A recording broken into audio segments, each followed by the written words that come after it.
The CBS Radio Mystery Theater presents...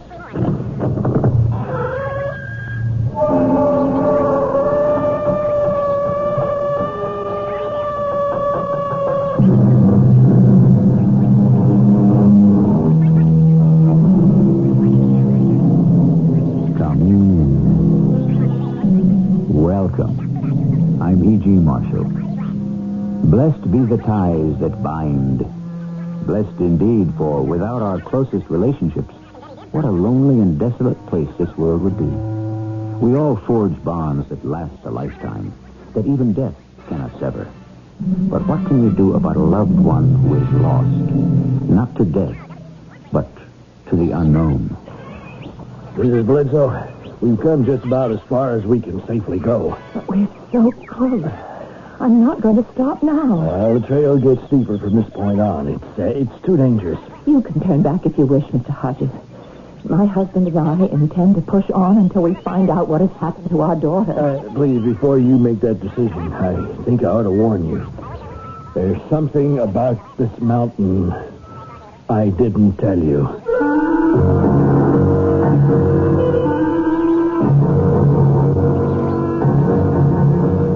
Our mystery drama, High Caqueta, was written especially for the Mystery Theater by Percy Granger and stars Marion Seldes and John Beale. It's sponsored in part by ARM, Allergy Relief Medicine, and True Value Hardware Stores. I'll be back shortly with Act One.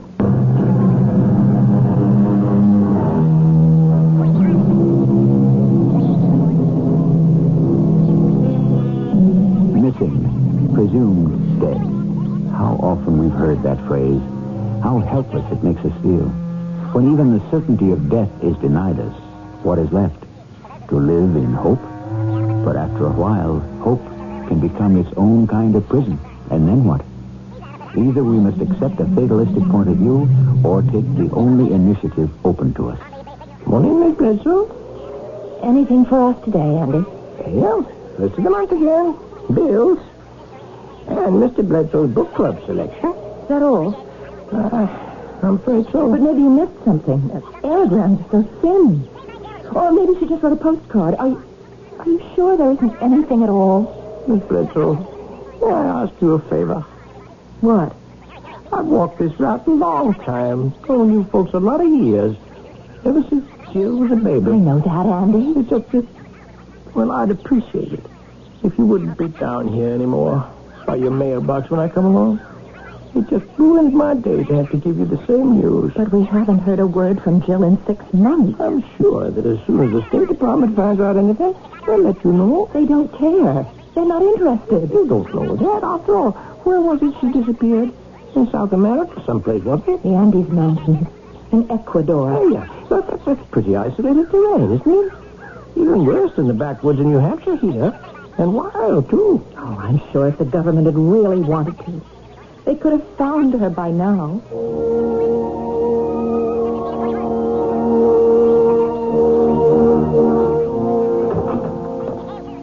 Honey, the mail come? Yes. And? Nothing. Not a word from her, not a word from anyone. Silence. Oh, my book club selection came. My old colleague, Professor Morrison's latest work. Latin American Perspective. John, I want to talk to you. But I'm already late for work. Have you stopped caring that Jill has disappeared? I don't see what more we can do, Margaret. We've written the State Department, our congressman, our senator. They've assured us they're doing all they can to find her. But I don't think they are. Something's wrong somewhere. The first time I wrote the State Department, they answered me within 2 weeks, remember? And they'd been able to trace Jill's movements to that city in Ecuador, Arabella. Checked in there with the American consulate, just like they ask all Americans traveling in remote places to do. And so that if something happens to them, they know where to start making inquiries. Now, that was 4 months ago. And since then, we've heard nothing. Not a word. We've written them over and over. All our letters have been answered. Answers? You call these answers? They're form letters. It's a meaningless sincerity. Because they haven't anything to tell us. Why not? I don't know. Well, I think there's something very deliberate going on. Jill was a strong, healthy 23-year-old girl. She'd lived in South America for 3 years. She traveled there. She knows how to take care of herself. A girl like that just doesn't vanish. I think we're facing a conspiracy. Oh, Margaret, that's unfair. Conspiracy of indifference or incompetence. I don't know which is worse. We're just the little people who have to pay attention to us. Now, you're not at a town meeting, Meg. You don't Why are people always away from their desks when I call? Why do my calls go unreturned? Either something is going on or nothing is going on, and I'm just at the end of my patience. What else can we do? We can go down to Washington ourselves. You mean in person? What's the name of that man we've been writing to? Yes, Carl Cobb, Special Assistant in Latin American Affairs. Why, look at this. Even in the replies he's deigned to make us, even his signature is rubber stuff. You know, I sometimes wonder if people like this even exist. Of course they do. What more can he possibly tell us in person than he's told us already? Well, that's what I want to go to Washington to find out.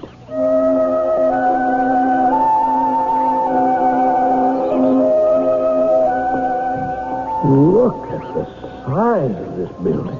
Don, you don't have to whisper. It's our State Department. We helped pay for it, didn't we? I wonder if anyone ever gets lost in all these corridors. Oh, sorry, that was a bad choice of thought. Are you watching on your side for Mr. Cobb's office? You know, a building this size uses as much electricity as the entire city of Troy, New York. Here it is. 212. Mr. Cobb? Well, there's no one here. Mr. Cobb? Yes, right here. Mr. and Mrs. Bledsoe, is that right? Yes? Carl Cobb. When they called me from the front desk, I just went in the next room there to pull your daughter's file. You have a file on Jill? Oh, yes, of course. At the time she disappeared, she was traveling under a passport issued by our department, and that makes her our responsibility. Let's see. Donald and Margaret Bledsoe. Is that correct? And your daughter's name was Jill. What? I beg your pardon? You said was. I did? Why? Oh, I'm really terribly sorry. It's just a figure of speech. Without thinking. Mr. Cobb, my husband and I have driven down here all the way from Peterborough, New Hampshire.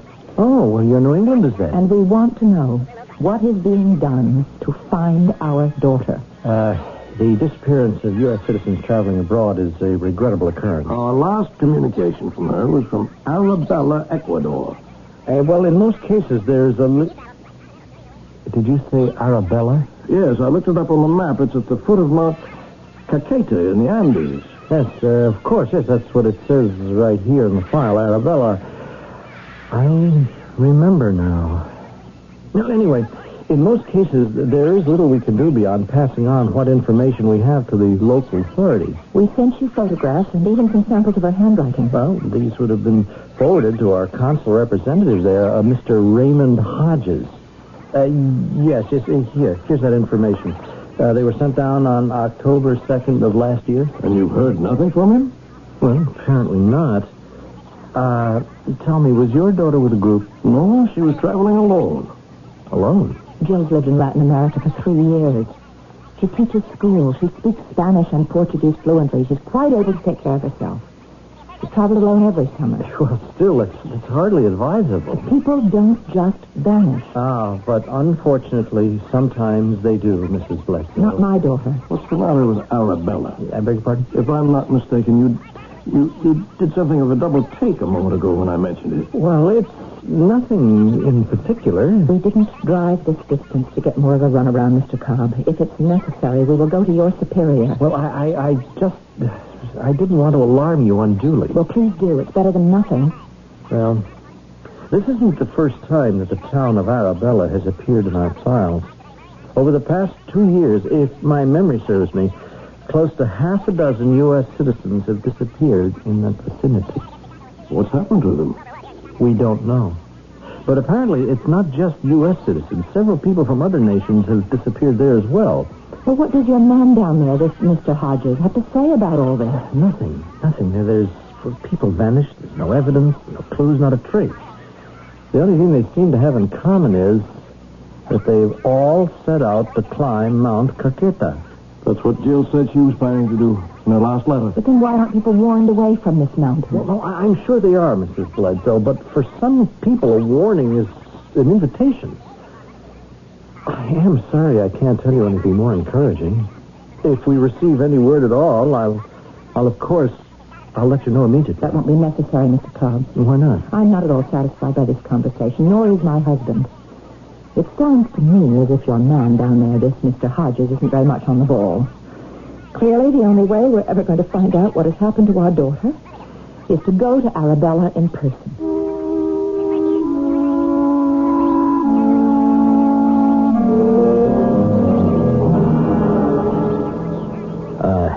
Mr. and Mrs. Bledsoe, I am terribly sorry. Have you been waiting long? Are you Mr. Hodges? Yes. My secretary says you've been here since early this morning. Then why did you ask us how long we've been waiting? Oh, well, I'm sorry. You see, I'm something of a camera buff, and I have been working in my dark room most of the night. Oh, well, forgive us for disturbing you, I'm sure. That's all that. What can I do for you? We're the parents of Jill Bledsoe. Oh, yes, of course. One of the persons who has been reported missing. We'd be interested to know what steps have been taken to find her. Have search parties been sent out? I'm just afraid we don't have the manpower for that. What about the local police? Their responsibility ends at the city limits. You mean in all these months, nothing has been done at all? I'm sorry. When she checked in here, she told me they were planning to backpack up the Ugalde Gorge on Mount Caqueta. Now, anything could have happened. They? What? You said they? Yes. Someone was with her? Yes, a rather striking-looking young fella. A boy? She didn't mention that in her letter. Who was this person? Well, I don't know. He looked somewhat Scandinavian, tall, fair-haired, very pale skin. And that's the thing I remember about him. It was quite hot at the time, but he seemed totally unaffected. But despite the sun, he wasn't tanned at all. Did he disappear, too? I don't know. I haven't seen him since. Well, that's not like Jill at all to take up with a stranger. Well, maybe he was someone she knew. Well, she never kept any secrets from us. How did this seem to you, Mr. Hodges? It's not up to me to speculate on their relationship. But it did seem as if she were, so to speak, under this man's spell. The deeper one digs, the more digging one often finds there is to do. Examine an open and shut case closely enough, and just possibly you will find a crack in the door. Jill Bledsoe's fate is nothing if not a mystery. But it did seem there was nothing more that could be done to everyone except her parents. And now the question is, how much further will they be wise to pursue it? I'll return shortly with Act 2.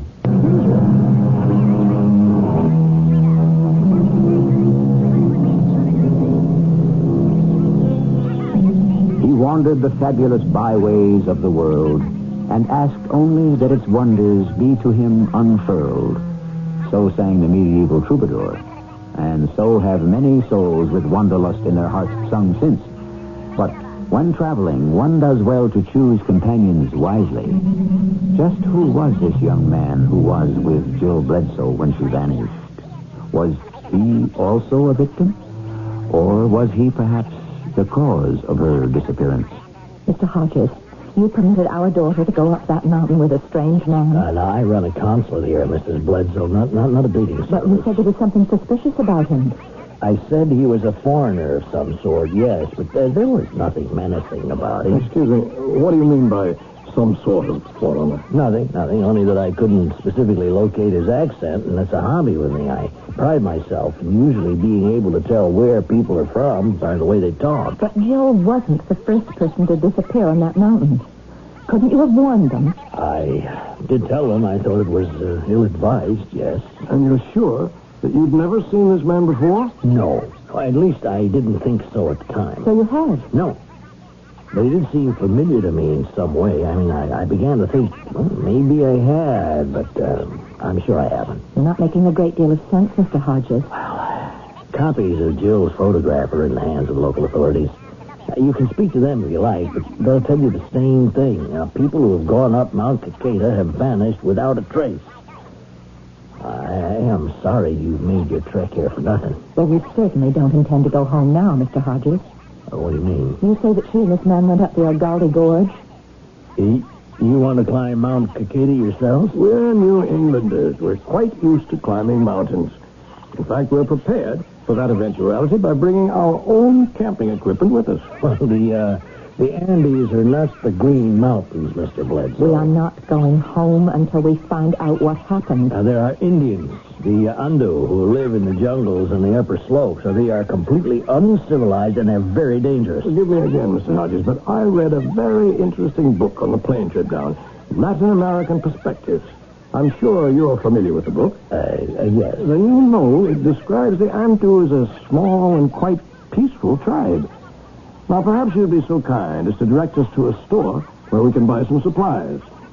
I'll come with you. Thank you, but that's not necessary. I mean with you up Mount Caqueta. Oh? Why? Well, I've never been up there, and I think that under the circumstances, it is time that I went. We're quite capable of taking care of ourselves. In that case, I must insist that I accompany you.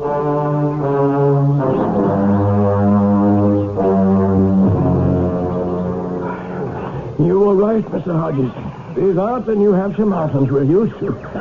Margaret, how are you doing up there? Are you stopping to rest again? Just give me a minute to catch my breath. It is a beautiful country, isn't it? I can see why our daughter loved it so much. Still completely wild.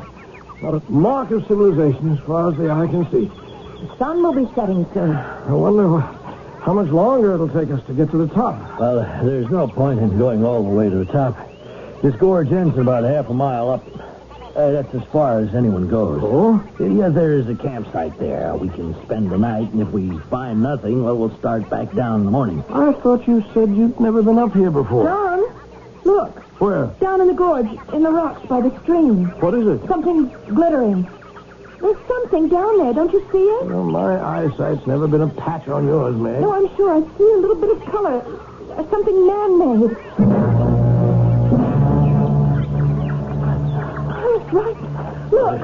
It's a little American flag. How odd. It's the kind of flag backpackers often attach to their knapsacks to identify their nationality. John, this flag belonged to Jill. Oh, Margaret, Jill isn't the only It American. was hers. I know it. Oh, look here. Don't you recognize this pin attached to it? Well, it looks more like a brooch. Why, that is the pin I gave her the day she left 3 years ago when she first came to South America to teach. You see, Mr. Hodges, it isn't like trying to find a needle in a haystack. There is hope if only you make an effort. Well, how did it fall off, I wonder? What? Look here. You see the clasp? It's got a safety catch on it. Couldn't it have just slipped open? No, I specifically bought a pin that couldn't fall off or be stolen. It would have to be unclasped deliberately. But why would Jill have done that?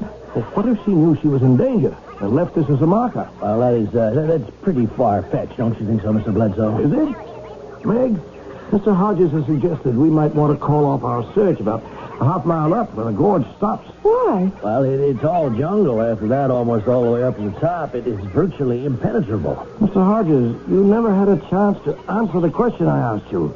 You told us you'd never been up here. I haven't. How do you know there's a campsite at the end of the gorge? Well, that's common knowledge. Yes, John, now the important thing is to keep going. There's no time now to get peckish. But if he's never been up here, how does he know it's a half mile from here to the end of the gorge? Well, all right. I have been up here before. But just once, and it was a number of years ago. I wasn't in government service then. I was with an anthropological expedition. Why did you lie to us? I lied because I hoped you'd change your mind. We're prepared to keep going until we find out what happened to our daughter. Now, before you say that, I should tell you about this mountain. In the first place, it's volcanic. You're climbing up the side of a volcano? But surely it's extinct. I mean, if there are jungles growing on the slope. It is almost extinct. Almost. I suppose the technical designation is inactive. Now, the crater contains a botanical phenomenon due to an atmospheric quirk which creates rain clouds over the area almost daily. Now, there's a forest in the crater which is even denser than the jungles on the slope. So it's like a rainforest. Yes? That doesn't sound particularly dangerous. I think we're wasting time. It's getting dark. We should push on to the campsite. Yes, but there is a danger. Beneath the foliage, the crater floor is laced with thin crevices, some of them dropping down to the very root of the volcano. Now, periodically, gas escapes from these holes, and the gas is, of course, poisonous. Do you think that Jill climbed all the way to the top and Either inhaled some of the gas or slipped into one of the crevices? Well, yes, that is a possibility. Only a possibility? Well, I don't see that it's going to do us any good to just stand around here speculating. Just a moment, mate. I don't think Mr. Hodges has told us everything. He said he was up here with an anthropological expedition. Yes. Well, anthropologists aren't interested in rainforests and volcanoes. Their province is the living creature. Specifically, living creatures like us, humans. The science of man. That's right, Mr. Bledsoe. The science of man. Well, just what was it that drew your expedition to Mount Caqueta? What were they looking for? There was evidence of human life in the crater, presumably of a tribe of Indians living deep in the thickets of the rainforest. A tribe that we have never seen. But the poisonous gas. How could a group of humans survive unless... Oh, I see. That's right, Mr. Bledsoe. A merely human creature could not survive. Do you think there's some kind of grotesque mutation up there? We did, yes. The Ando Indians who live on the slopes above us here have for several years now told stories of the incidents, noises, rumblings, tremors, and even flashes of light in the sky over the crater. Well, it sounds like the volcano isn't as inactive as you think. The Ando are convinced the crater is inhabited by God. What did your expedition find? Well, we found no people or man-like creatures, but we did discover two things that were quite possibly man-made. First, in the center of the crater forest, we found a large open space about 100 yards in diameter. All the foliage had been stripped away from it, as if it had been done very deliberately. And it is in the shape of a perfect circle. Like perhaps a ritual area of some kind? We took measurements. The circle is precisely to the yard in the center of the crater. Well, that kind of precise placement was common among a number of the pre-Columbian tribes. It was all tied in with astrological calculations. But what other evidence did you find? Shards of what appeared to be an extremely primitive form of pottery. I kept a piece of it myself. Here, if you want to have a look at it. Oh. I thought of it as a good luck charm until people started disappearing. It's made of clay, and it's clearly been baked. But there's no trace of any decorative designs. Did you have samples of this dated? Yes. The clay itself is ancient, of course, but the baking process seems to be rather recent. Well, that makes sense, doesn't it? I mean, if this pottery was made by some Stone Age tribe that still lives there. Odd, though, if that's the case, that you should find no other traces of this tribe. Well, I think now there's another explanation. And that's what I'm coming up here to check out. And will that explain what happened to Jill? If I'm correct, Mrs. Bledsoe, I am afraid it will. Oh,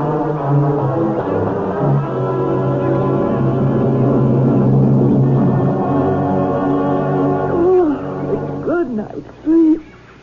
Don, did you... Mrs. Bledsoe! What's the matter? There's a man over there. No, it's okay, Mrs. Bledsoe. That's only one of the Antu Indians I told you about. They're really quite harmless. Your scream probably terrified him. Asleep, and I woke up and he was staring at me. Margaret, did I hear you scream? Oh, who's that? I know, that's an Antu tribesman. Now, you two wait here. I want to speak to him. You know his language? Yes. Could I eavesdrop? I have an interest in linguistics. I think not. They're really that terribly shy, Keith. Meg, you're trembling. I thought it was you. I looked up and... Oh, a star. Meg, we've only got a moment. What? I don't like this. There's something very wrong here. I don't think we should go on. Oh, we know we're on the right track. Why not? Jill isn't the only person who's disappeared up here. But with Mr. Hodges to guide us, if he's been up here before, Yes, well, that's just who I don't trust. He suspects something, or he knows something that he doesn't want to tell us. And why not? What are we getting ourselves into? Well, let's find out. We'll get the man to know. Come back. That Indian remembers seeing a girl who fits your daughter's description. They, too, spent the night here. So that man was still with her? Yes. When I told him you were her parents, he asked me to convey his regrets to you. Why? He's convinced the blonde-haired man was a servant of the gods who live in the crater, and that your daughter, like the others who disappeared, was taken up there as sacrifices. But has he seen this? No. The Antu refused to go anywhere near the crater's rim. Well, then how can you think our daughter was sacrificed? The flashes of light and the ground shaking I mentioned, he says they always occur just before and after people are seen being escorted up the mountain. Something terrible has happened to Jill, hasn't it? Oh, Meg, it's preposterous to think some person escorted her up here to her death. Don't you agree, Mr. Hodges? No, I am not sure I can. Why not? I realize now why I thought I'd seen your daughter's companion before. Because in every party that's disappeared, there's been a person just like him. Someone with an undefinable foreign accent. Pale eyes that are strangely inexpressive and pale. Pale skin that doesn't seem to react to the hot rays of the sun at all. There are still corners of this world so remote that a million years of history stand virtually undisturbed and unaffected by modern civilization. Is the crater at the top of Mount Caqueta such a place? Is there a race of people living in its depths who, for reasons of their own, are abducting the alien people who are our neighbors, friends, and relatives?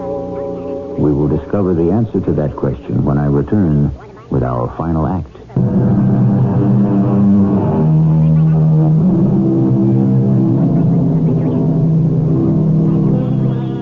What began as two parents' angry inquiry into an apparent case of bureaucratic indifference is rapidly becoming a cautious and somber confrontation with the unknown. The question Don and Meg Bledsoe must now face is whether they will be able to discover what happened to their daughter without her fate becoming their own. As we rejoin the small expedition, we find them almost within reach of the rim of the crater at the top of the mysterious mountain called Caqueta. Give me your hand, Margaret. We're almost there. I'll be all right. It's air. It's so thin, it's just difficult to breathe. Well, here it is. We've reached the rim. And there it is. Near the rainforest. Clouds look like they're just a few feet above our heads. Oh, look how the mist rolls down right into the trees. You can't even see across to the other side. How wide is the crater? It's about 5 miles. I think this must be the most beautiful sight I've ever seen. Like Shangri-La. I think Jill must have stood where we are now and looked down there. Shall we push on? There's a lot of jungle to cut through before we come to the clearing at the center. Before we descend into the crater, Mr. Hodges, you know what we're going to find down there, don't you? No, not for certain. But you suspect. If I'm correct, I expect to discover that the shard of pottery I showed you isn't pottery at all. Well, then what is it? Just a piece of earth. Now, why would that be so significant? Please bear with me, Mr. Bledsoe. I don't want to say anything more until I'm more certain. But what are we going to find? A race of men who live beneath the ground, away from the sun? Oh, what does it matter? The only important question is whether or not Mr. Hodges thinks we can discover what happened to Jill. Yes, I think I can. And if what you suspect is true, will she be alive or dead? Well, that, Mrs. Bledsoe, I'm afraid I won't be able to tell you.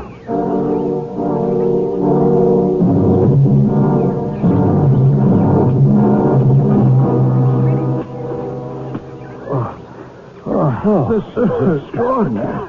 Shouldn't we be getting closer to the center? As if we've kept a straight course. I hope so. I don't relish spending the night in this stuff. Look, just ahead. I think I see a break in the trees. That's it. We're almost there. Oh, it's just like you described. A perfectly open space without so much as a blade of grass. If you two pitch the tent, I'll start making supper while there's still some daylight left. Yes, it's too late now to look around. Excuse me for a few minutes, will you, please? I'll be right back. Where's he going now? I don't know. Just out into the center of the circle. Looks like. Look. He's kneeling down. Is he praying? I can't tell. Don, you don't think he... What? So strange. You don't think he could be one of these people? Well, it looks like he's just examining the ground. Oh. It is odd. What? The earth in this open area. Hodges said the area gets 200 inches of rain a year. Now, how come this ground is so solid? What's it made out of? Well, it looks like clay, but it's hard as a rock, as if it had been baked. Like pottery? Yes. So that's what he's checking. And what they discovered on their expedition wasn't pottery at all, just pieces of baked earth. Strange. You know, we are practically on the equator. Yes, but we're too high above sea level for the sun's heat to have that kind of power. Yet if the sun didn't do this, what else could? Could the heat have come from below? You mean from inside the Oh, mountain? it's a volcano, isn't it? Meg, I know we want to find out what happened to Jill, but I don't think it's safe to stay here. I'm not leaving until I know the answer. She's gone. She's lost to us, Meg. We have to accept that. We know that she came up this mountain, and we know she didn't go back down. Now, she has to be here somewhere, Doc. She has to be.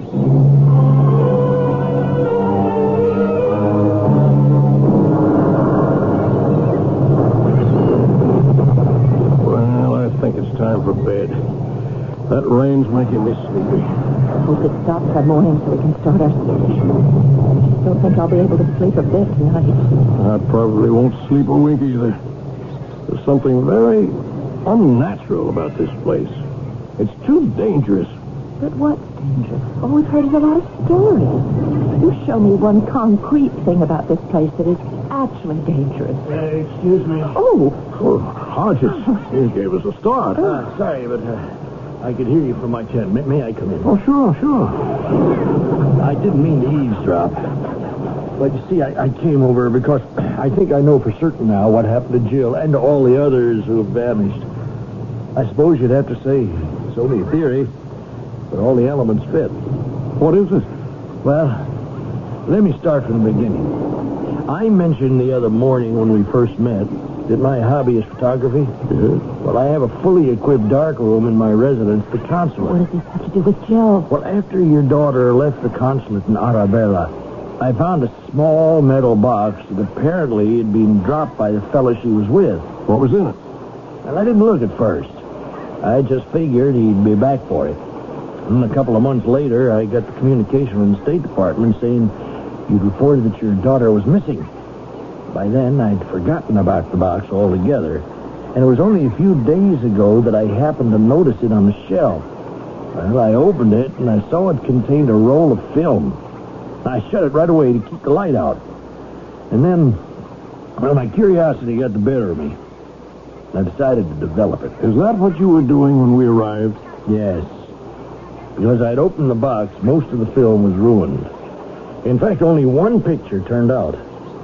At first, it didn't seem particularly unusual, but something about it wasn't quite right. What was the picture? It looked like an ordinary photograph. What's that? Go on, Mr. Hardy. No, it's too loud. The ground's beginning to shake. Feels like the whole mountain's exploding. You all right, Meg? What was it? I thought the earth was going to swallow us up. No, I don't think that's it. We've got to get out of here. Mr. Hodges. Don, look at him. Mr. Hodges. Are you all right? I wonder if it's really true then. You know what that noise was? I think I do. I wonder if they know I know. I wonder if they've come for me. Who's come for you? Mr. Hodges, where are you going? I have to go out and see. The two of you stay here. Mr. Hodges, wait. Oh, Don, you ought to go out and see that he's all right. How do we know it isn't some kind of a trap? What do you mean? A trap to lure us outside. Do you think he had something to do with Jill's disappearance? I'm not going out there. Well, I'm going to have a look then. He could be in trouble. No, Meg, don't go out there. Oh, it's better than just sitting here blind in a flimsy tent and waiting. Meg! Meg!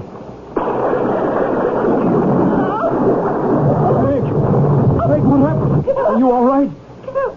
See? Something struck like an enormous bolt of lightning. Here, lie down, darling. My eyes are blind. No, you'll be all right.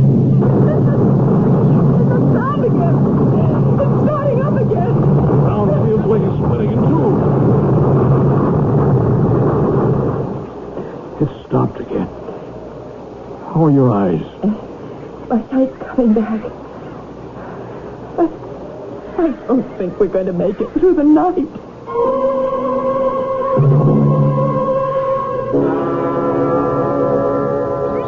Oh. Meg? Don, are we still alive? I don't know. But we're both in the same place if we're not. Oh, look, it's daylight out. And the rain stopped. We must have fallen asleep. I hope that's all that happened. I don't know what to think anymore. Mr. Hodges, we should see if he's all right. Hodges? Mr. Hodges? Well, it's a lovely morning anyway. Mr. Hodges? Look, his tent is open. Well, he's gone. Mr. Hodges! He's vanished. Like the earth had swallowed him up.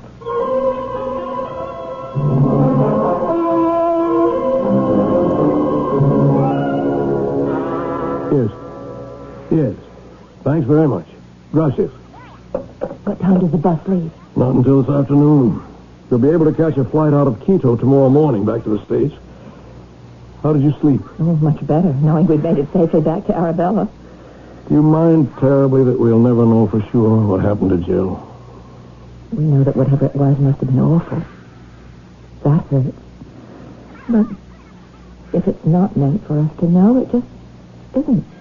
I'm going to pay a last visit to the consulate to see if by any chance Mr. Hodges has turned up. That poor man. Yes, just let me finish packing. I'll come with you.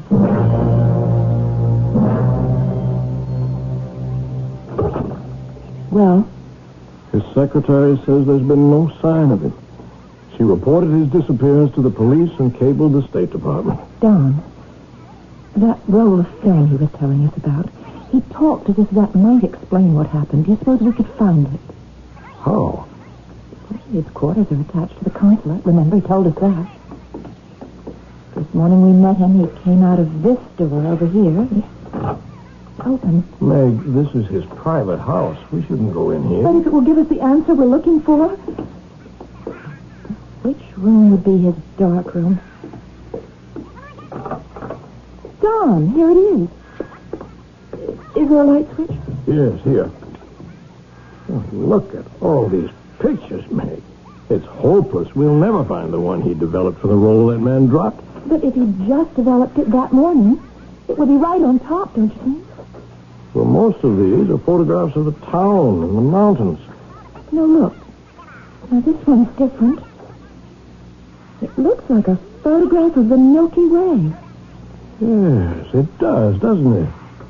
But what's so special about it? I don't know, but do you remember he said that it had looked normal to him at first, and it was only after he'd studied it that he saw what was so astounding about it?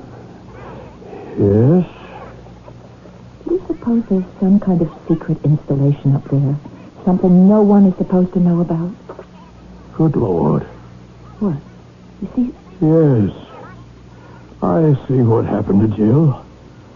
That man she was with, the one who escorted her to the top of the mountain, he seemed strange because he was. He was from beyond our world.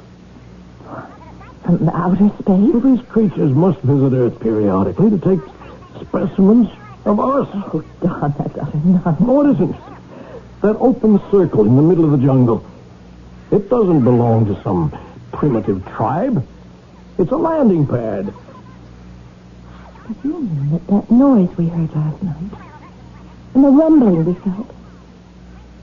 That was a flying saucer landing and taking off? Yes, some kind of space vehicle anyway. And it's the heat from its engines that baked that clay. That's why there's no vegetation there. It's all been burned off. But even if it was some kind of machine that landed and carried off Jill and the rest, how do you know it's from outer space? How does this picture tell you that? You see this star here? That's our sun. And there's Saturn with its rings, and Mars. Yes, it's a photograph of the heavens taken from an observatory. So? But that's just it, Margaret. It wasn't taken from an observatory. At least not from an observatory here on Earth. You see that small dot there? That's us, Meg. That's the planet Earth. This picture was taken from someplace 100 million light years in space.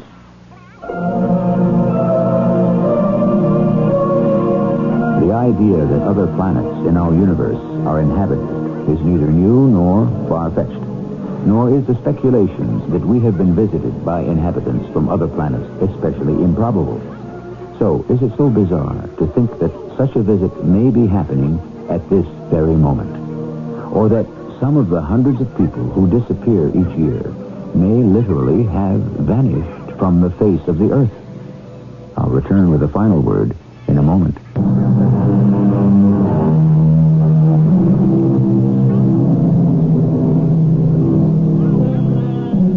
What goes on behind our backs is disturbing. What goes on under our very noses is incredible. What happens all around us every day is enough to stop the mind. And I'm only talking about those things which happen in the 3 dimensions we know about. What goes on outside those dimensions is anybody's guess. Do you know where your children are right now? Our cast included Marion Seldes, John Beale, and Earl Hammond. The entire production was under the direction of Hyman Brown. This is E.G. Marshall inviting you to return to our Mystery Theater for another adventure in the macabre. Until next time, pleasant dreams.